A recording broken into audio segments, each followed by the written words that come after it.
Okay, so in this video we are going to talk about the interfaces.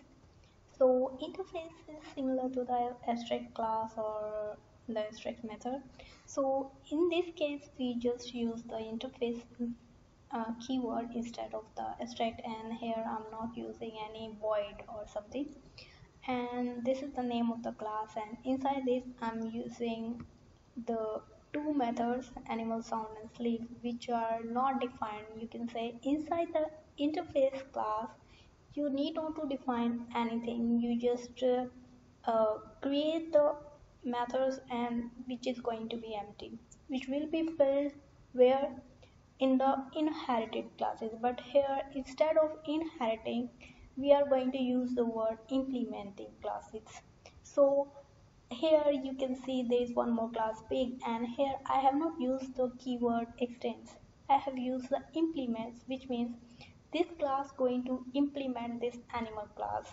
Okay, so public void animal sound, so this method is now going to be defined here. And again the second method is sleep, which is also going to be defined here.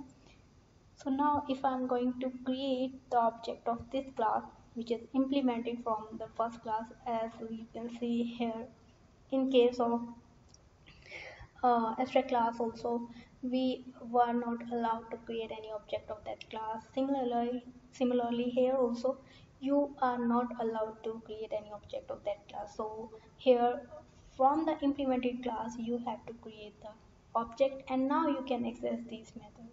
So simply I created my pig is a new object of this big class which is implemented, and then now I'm using these methods by using this object.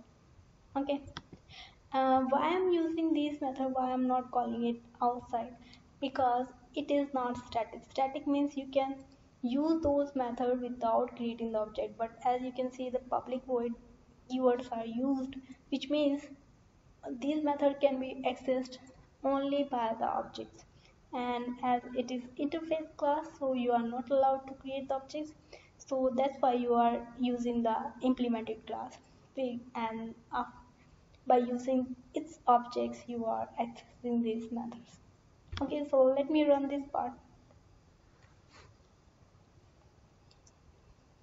Okay, so it's working. I hope you understand.